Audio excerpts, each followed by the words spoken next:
Our scripture reading this morning comes from the Gospel of Luke, chapter 12, verses 13 to 21, known sometimes as the parable of the rich fool. Someone in the crowd said to him, "Teacher, tell my brother to divide the family inheritance with me."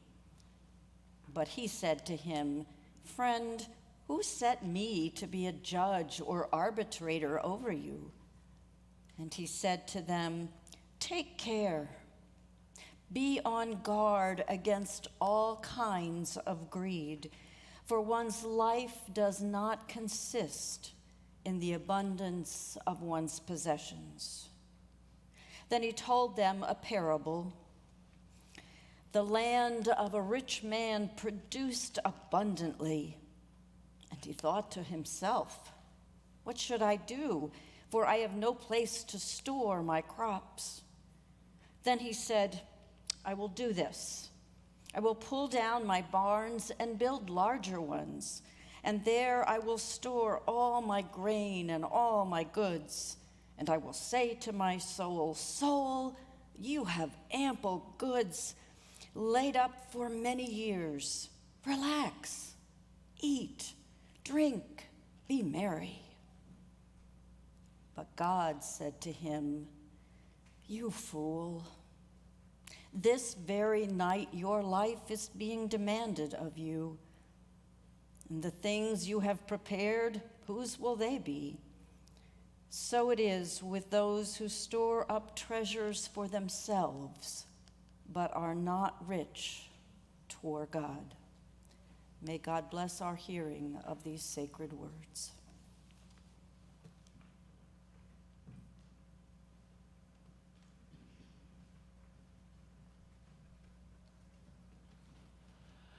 On Tuesday of this past week, the New York Times ran a remarkably interesting article at the intersection of business and farming.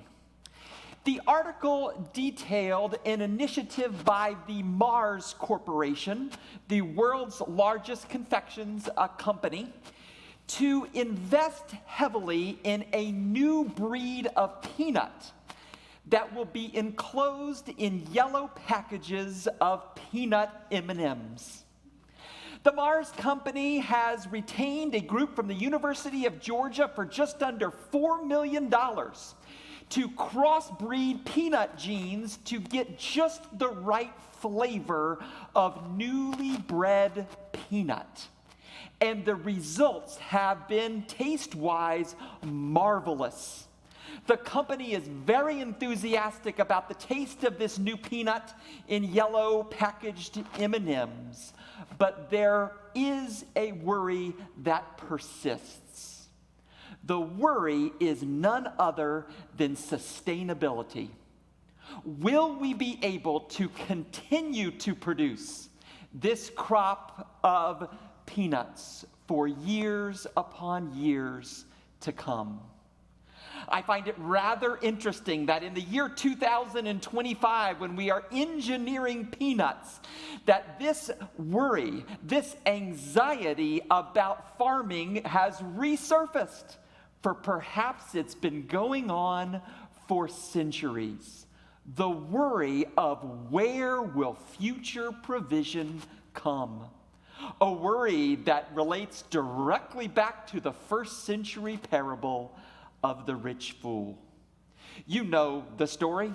Once upon a time, there was a man who had grain upon grain upon grain, so many crops. And he began to receive even more grain for himself. And then he said, "I don't even have enough barns for all this grain, so I'm going to build new and bigger barns." And he builds these new and bigger barns so that he can just finally relax and eat, drink, and be merry. And that's when God comes to him and says, "You fool, this very night your life will be taken from you." And Jesus' admonition back to the disciples is, be rich toward God. The rabbis in Jesus' day used to teach that as it relates to any given parable, there's probably 95 different right meanings of the parable. And I've heard over the years that this is a parable related to stewardship. You know, you have to trust in what is enough for you and share the rest. I've heard it preached that this is a parable about leaving a legacy. There are no luggage racks on hearses, so what do you do now with your blessings? I've heard it preached, too, that this parable has a social dimension to it. There is, without question, a social justice dimension to this parable that both Jeannie and Sharon mentioned in her prayer, and seeing some of the pictures in Gaza this week remind me of this, that there is enough grain, there is enough food to go around. But it seems to me that what's undergirding this parable as it relates to stewardship or leaving a legacy or sharing is this essence of trust that Jesus is getting at with his disciples.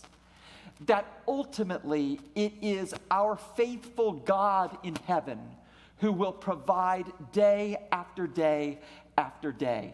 And it is this trust in future provision that is what made the foolish rich man so foolish, in my opinion. You know, scholars are quick to point out here in this text that there are so many possessive pronouns in the text. My grains, my barns, my crops.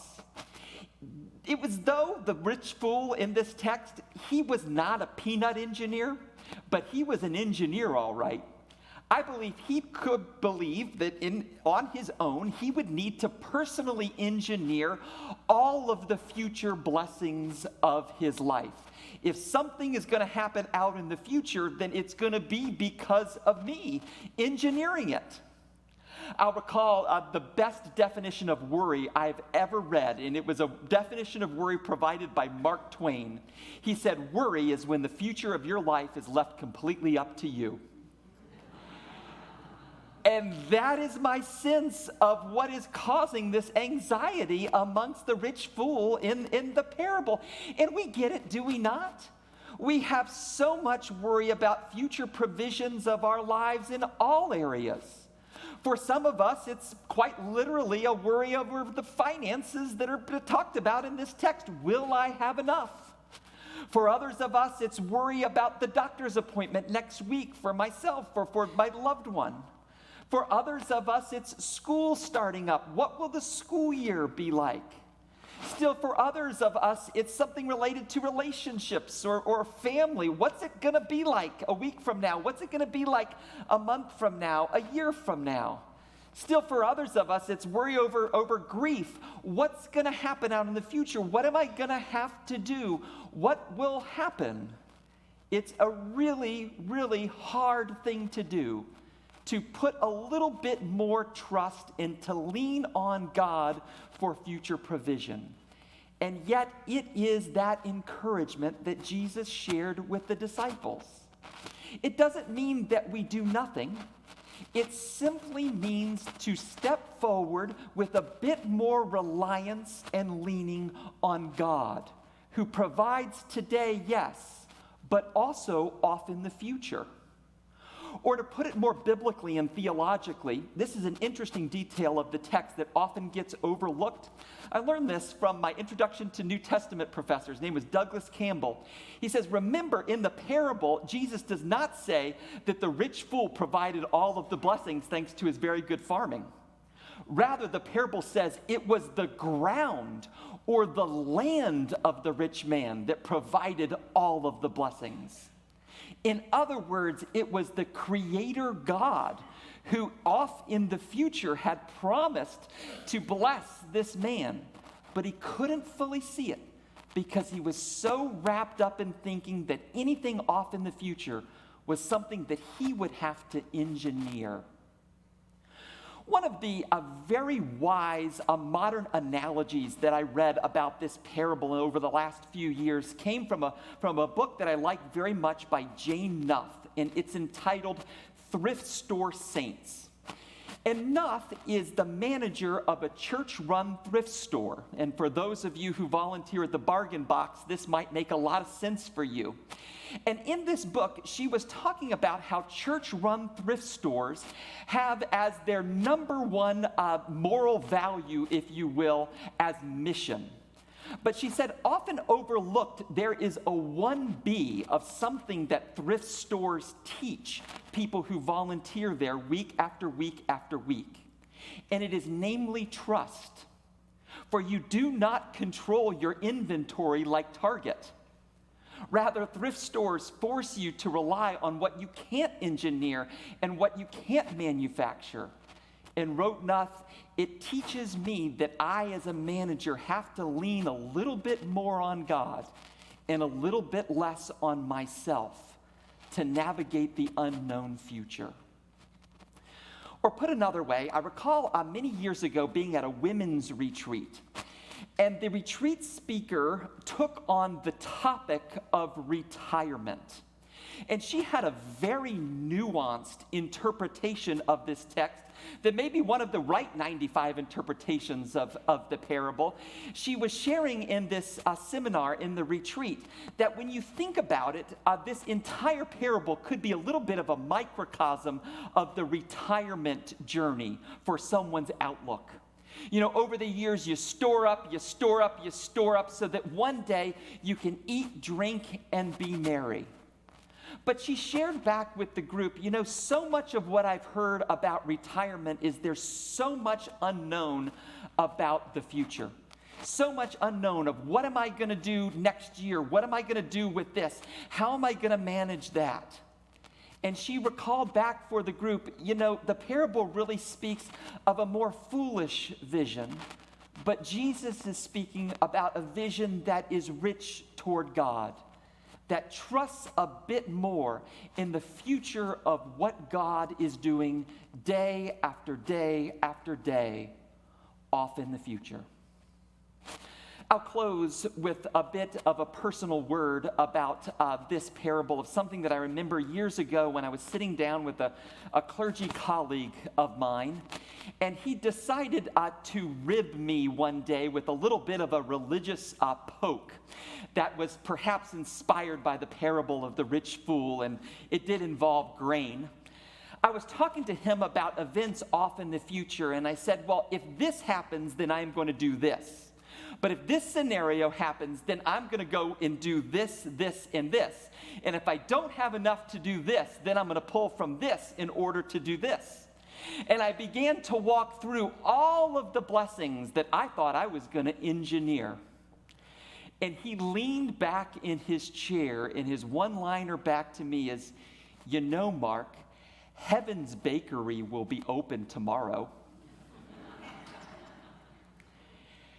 As you come forward for Holy Communion this morning and receive a bit of grain, daily bread, may it bless you with the strength, hope, and courage that you need to face the future unafraid. And as for tomorrow, well, Heaven's Bakery will still be open.